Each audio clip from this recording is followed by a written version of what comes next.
આપણે બેલેન્સ કરી શકીએ. હવે અને આ બધા માટે આ તો મેઇન જ ટૂલ છે.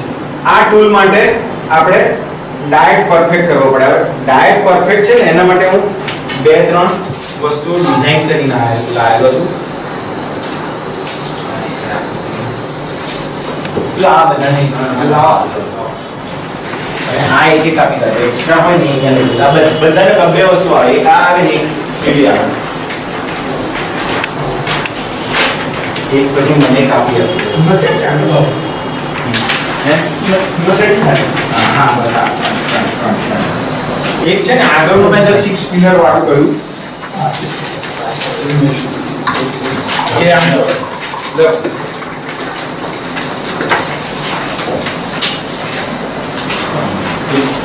કોઈને રહ્યું? 6 પિલર વાળું કોઈને રહ્યું?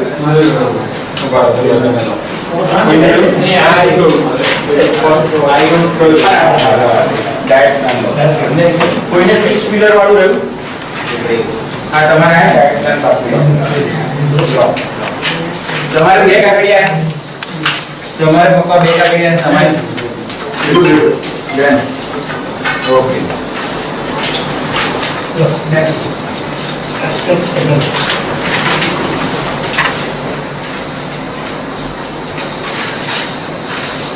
આ એક જનરલ ડાયટ પ્લાન છે, કારણ કે મારા માટે જે સારું જે બની શકે કે તમારા માટે ઝેર હોય.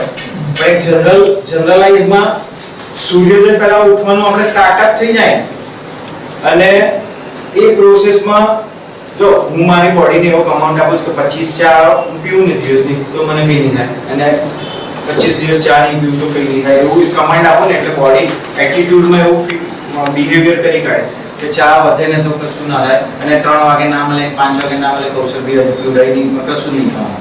કોઈને થવાનું? આજે ચા એટલા માટે નથી પીવાની કારણ કે આપણે ડાયટ નું કરવાનું છે, એટલે પણ કપડા થોડા સાદા કરી ડાયટ ના કપડા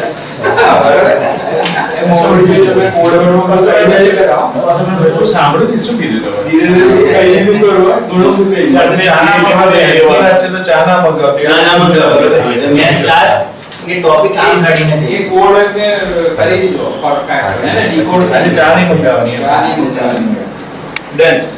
બેઝિક આપણે ડાયટ માં એક જ વસ્તુ છે 45 દાદા આપણે જ્યારે પણ ખાઈએ તો મેક્સિમમ ચૂ કરીને ખાવાનું, ટાઈમ લઈને ખાવાનું, બને તો એક લેવલ એવું છે આયુર્વેદ એવું કહે છે કે ખાતા પહેલા છે ને અદરક 2 ડ્રોપ લીંબુ એ નાખીને ખાઈએ એટલે તરત જ ડાયજેસ્ટ થઈ જાય.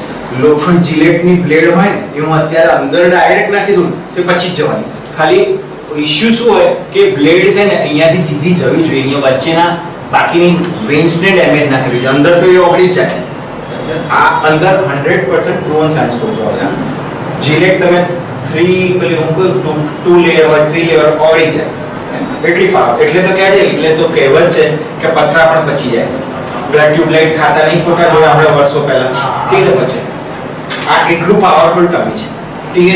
13 અગ્નિ હોય, આ અલગ આસ્પેક્ટ છે, એમાં આપણે નહીં પડીએ ત્યાં.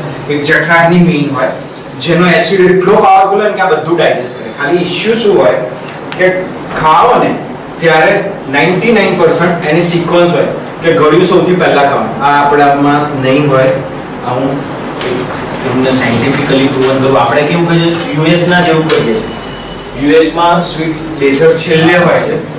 ઇન્ડિયન મેથોડોલોજી ને આપણા વેધર પ્રમાણે છે ને ગળ્યું પહેલા ખાવું પડે, કમ્પલસરી ગળ્યું પહેલા ખાવાનું હોય જેટલું બને એટલું. પછી ખારું ખવાય, પછી નમક વાળું હોય, પછી કટું તીખું ખવાય, અને એકદમ કડવું પિત્ત વાળું ને હોય એ છેલ્લે કહીએ ને તો એની જ વસ્તુ આપણને જલ્દી પચી જાય. કારણ કે છે ને અહીંયાથી જઠરાગ્નિ જેવું ડેવલપ થઈ ને એ વખતે તમે પેલાને પચાવવામાં ટાઈમ જોઈએ અને પેલું છેલ્લું ખાવ ને એટલે ત્યાં સુધીમાં એની એનર્જી બધી પતી ગઈ.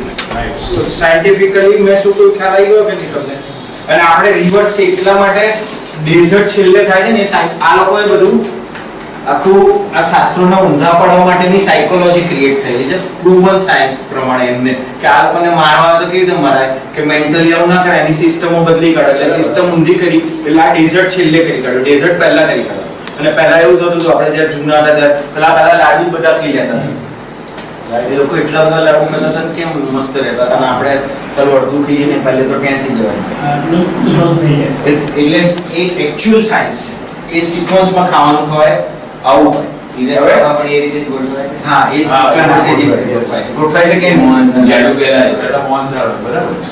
એટલે આ ઇમ્પ્રુવમેન્ટ એટલે પહેલેથી જ આયેલું છે. આપણે કઈ બનાવ્યું મંદિરમાં જમે ને પહેલો મોહનથાળ જ હતો. હા એટલે પહેલા કેમ એટલે પહેલું કર્યું ગુજરાતી ભાવ છે કેવું છે જે વિદેશી હોય ને કેક આઈસ્ક્રીમ પેસ્ટ્રીઝ એ બધું પછી પછી લોજિક છે ને આખો ડાયટ પ્લાન આપેલો છે, શાંતિથી આવડી જાય, એમાં કશું છે નહીં. લોજિક એવો છે અગેન્સ્ટ આનો કે છે ને જેટલું પણ ખાઈએ ને હું 100 મારી કેલરી છે આખા દિવસની. તો આ એક આમાં ખાલી તમારે ધ્યાન રાખવાનું છે કે મારે એ શીખવાનું છે. આ 100 કેલરી હોય ને એમાંથી છે ને